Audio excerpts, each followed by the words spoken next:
Recent times, the GRA says they are planning to mobilize some 60 billion cedis, and that comes to some 15% of GDP. But knowing that we're in COVID times, you said that they need to look at other ways, targeting other sectors. What are these other areas that you think they could mobilize more funding from in an era of COVID?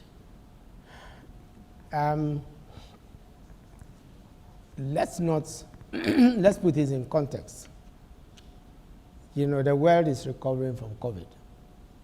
And short of, things forcing governments across to shut down again, like what is happening in India now, there are no lockdowns.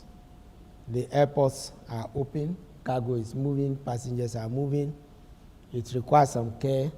So we are not in the same COVID situation, and that's what we mean by recovery. The world itself is recovering. You could see sometimes gold prices have been high, but you see even oil prices going up, then coming down. That's what happens, in the recovery. So we should be in the recovery mode.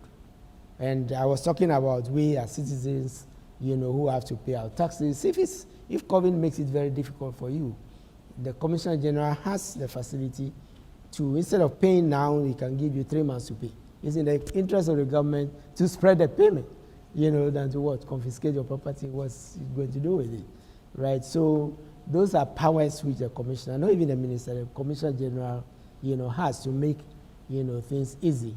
But they will have to collect, all debt, the debt that was deferred, those who have not filed, they will have to take those administrative measures. The other element which I hinted at, I didn't go in, is the economy is changing, and the services sector is growing, right? So GRA should make sure they understand the services sector, and train their staff to be able to do better audits. Because if you don't understand the transaction, you cannot.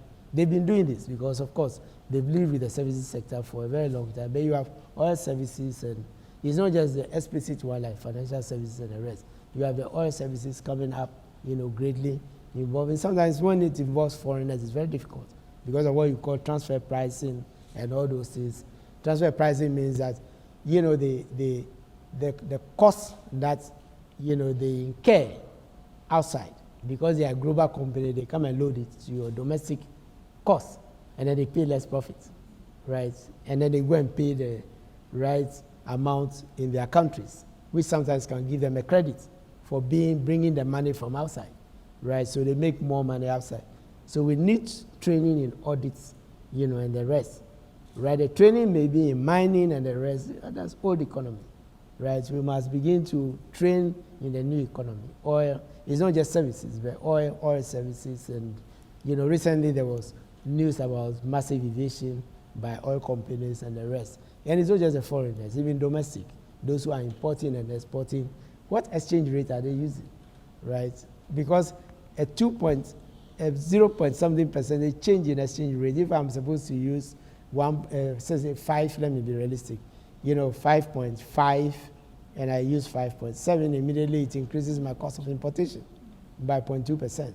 So these are all the things. So verification, database by GRA. Luckily, GRA has been in this game for a very long time, but it's enabling them, with more resources to be able to do this. So it takes both administration and then policy.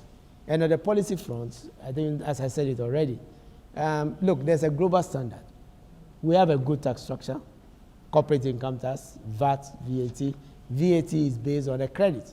If you take it, some cost from this, some levies, like we have done straight levies, and you deny the businesses, input tax credit. Let me tell you one consequence. Recently, the AFCTA, you remember we were told that Ghana is very low on the standards. We are not competitive. We are not going to be competitive. Why? Because, the exporter who is exporting, you give them a refund for the local cost, because otherwise you are exporting your cost. And that's what every country does. So if you block that input tax credit, right, you may go through administrative means, frustrations and whatever. If it's not, what else would the local producer do? They will add it to cost, and they will transfer, and then they won't be competitive. Even in West Africa, let alone in Europe and the rest. So when we disturb the tax structure and whatever, we end up also making things difficult, for our local industries and less competitive. So it's not just administration, it's not just GRA, it's the policy.